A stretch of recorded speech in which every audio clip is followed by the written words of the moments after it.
If you are experiencing what we would call burnout, so if you're somebody who has enjoyed working where you are for a while, but you're just getting to the point where you're not as excited about driving into work every day, I think we have a really good video for you.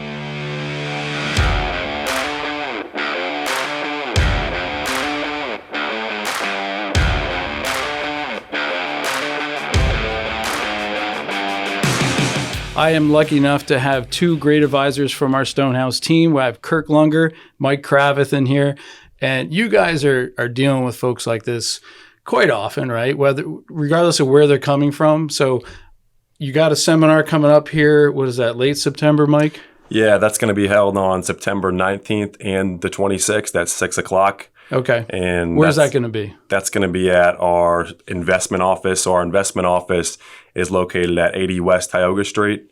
We have a couple of offices in the area. We do have an accounting office right up the road across from McDonald's. Which gets confusing sometimes. Which does get confusing. So we're going to be down the street at 80 West Tioga. Okay, great. So at that seminar, you're going to be talking to folks who are typically coming in that are experiencing, whether they're experiencing burnout or it's just the right time for them. There's always a different reason somebody's coming in. But before we talk about the specifics of that seminar, I'd love for you guys to share with everybody. Talk to me about burnout. We use that term internally because it's just an easy phrase. And I think people know what it means. But what are you seeing these days? Yeah, it's something I think specifically in our P&G market that we have a heavy concentration in. Prospective clients coming in and looking to get a handle on where they stand today because they're not feeling as comfortable in their work roles today, or they may be far more inclined to find out what does that next chapter of their life look like, because work is just feeling like it's more consuming than what it was years prior. They've generally been at the same place for several decades, and it just might not have the same feel, as many businesses don't. So it's something that for a lot of our prospective clients come in, they talk about the same types of things of as they work swing shift and they get older, the toll it takes on their body, sleep schedule disruption, and a lot of the challenges they may be facing today, and just starting to become more curious on, well, what if I was to leave the plant? Right. What does that life look like? And then start thinking about a lot of the financial hurdles that may come with it and trying to get a better path on where they're at. But more importantly, the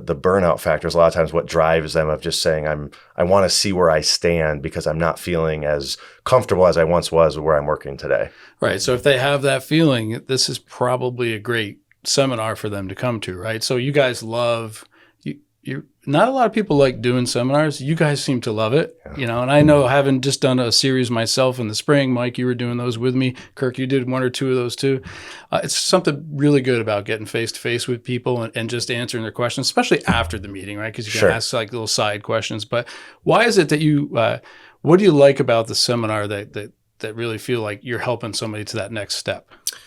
Yeah, I mean, I think it's definitely great to get in front of people and give them kind of a taster of what to expect as far as planning for retirement. Because I think a lot of people are curious and maybe think it might be overwhelming as far as what to expect in retirement. Right. So it's good to at least give those people who are curious or who might be very close to that next step, some ideas and things that are more set in stone as far as what to pay attention to, what to look out for, and what to plan for as far as, taking that next step. Yeah, that's so it's an introduction. A lot of times people, I think, have an apprehension that we might be high pressure salespeople or just a concern that they haven't saved enough money. So what I love about seminar work is it is a very easy way to make a casual introduction, no obligation. They can sign up, it's free, and they can just get a little bit about how we are organized as a company, how we work with our clientele today, and if we are the right fit for them to take that next step to build a custom plan for them. Yeah. So that's what I love about seminar work, is a low pressure scenario where someone doesn't have to feel like,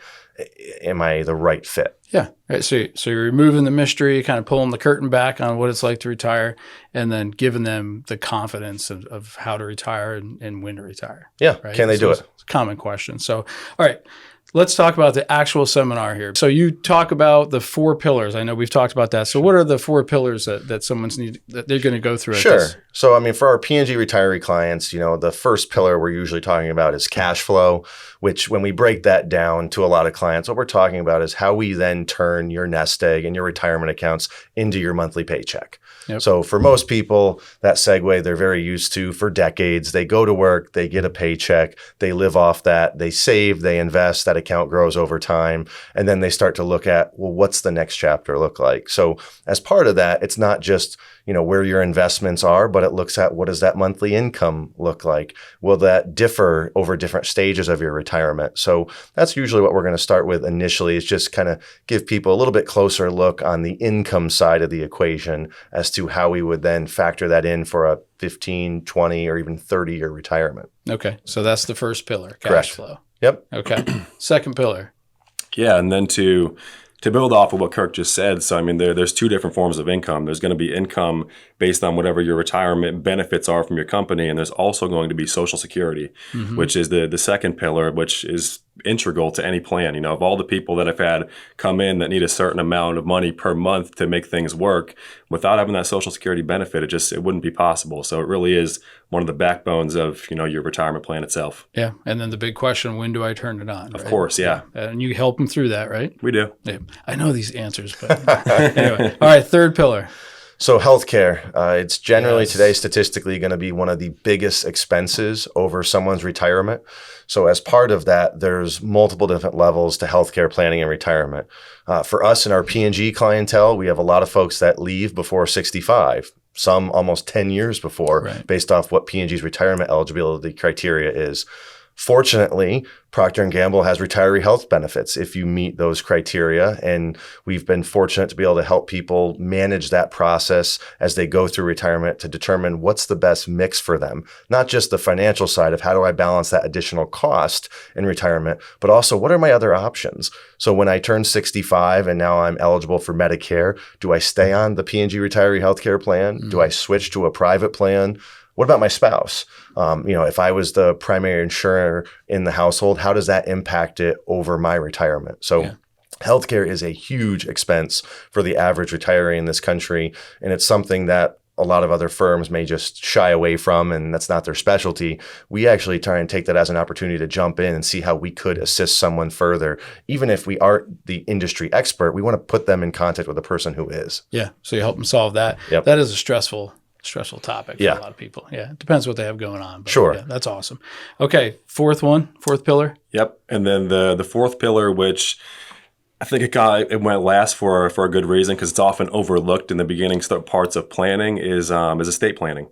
Right. I think the 3 pressing ones are the initial 3: cash flow, Social Security, and making sure you have medical insurance, are usually what people are most focused on early on in retirement. But there really is a lot to dig into as far as estate planning, as far as where you want your money to go, how you want it to get there, making sure the proper documents are set up.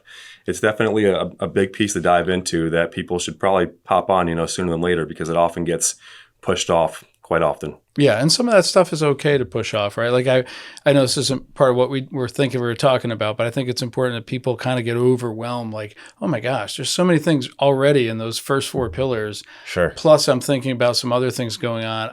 I can't make that decision in 1 or 2 meetings.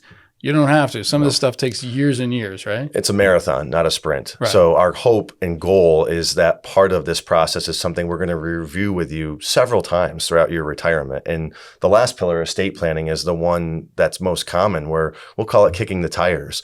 You may go through either at or early in your retirement an updated version, but in 5 to 7 years, we might want to just make sure, is that still in line with what your other goals and objectives are that we've been reviewing throughout that time? So many times people update their estate plans at major milestones like having kids. And then coming into retirement, it's another opportunity for us to say, hey, how does that shift today as your kids are older, your needs have changed, and your life looks different? Yeah. Well, if you're lucky enough to have your kids move out of the house, but it depends on the stage of life they're in. Again, our target demographic tends to be people who might already be beyond that. Right. 2 other things that we didn't talk about yet, but I just wanted to ask you guys about them. Will you cover what we call NUA, so taxation issues, as well as tax planning? Will you talk about that in your seminar at all? Yeah, of course. So NUA is short for net unrealized appreciation, which is a tax strategy we use specifically for Procter and Gamble employees who are thinking about retiring. What it does is, not to get too much into the weeds, Yeah, but let's keep it real takes high level. those preferred shares that they give you every year in your contribution, Right. and they have a low cost basis to them. It allows us to use that and do some different things with them that give you some pretty big tax breaks in retirement. Great. Okay, awesome. And tax planning, Kirk, I know you love tax planning. Yeah, that falls more into the cash flow side of the conversation. So again, the idea we want to give folks is a broad picture overview of all the different aspects to your retirement plan. It's not just one checkbox that you say, yep, I came to the seminar, I did my retirement plan. Right. So as part of that, you've got monthly income, investment setup, tax planning, and specifically within the P&G retirement plan, to Mike's point, there are a lot of advanced strategies that can be leveraged if done correctly that could overall lower the tax burden on a retiree. So what our job is just to give you a little bit of an overview of that. And then ultimately, hopefully it's a right fit for you to go through our custom future you retirement analysis, Right. where then we could get deeper in the weeds. Yep. And that's where we can really pop the hood and build your custom plan versus just kind of the general overview that all retirees of P&G have. Okay, that's fantastic. So the whole thing's about an hour? About an hour, yep. Okay, and I know you guys have gone through those before, and I think it usually runs about an hour. So real quick recap, when are the dates of the September seminars? September 19th and 26th at 6 o'clock at our 80 West Tioga Street office in Tunkhannock. Don't worry, they'll have it linked somewhere on the thing. So All the details below. Yeah, exactly. All right, I appreciate that, guys. This was great. I know you're busy. I told you this. I'd keep it in 15 minutes or so. I think we're under that. So thank you very much, and good luck on the seminars. And let's call it a wrap. Thanks. Thanks, Bob.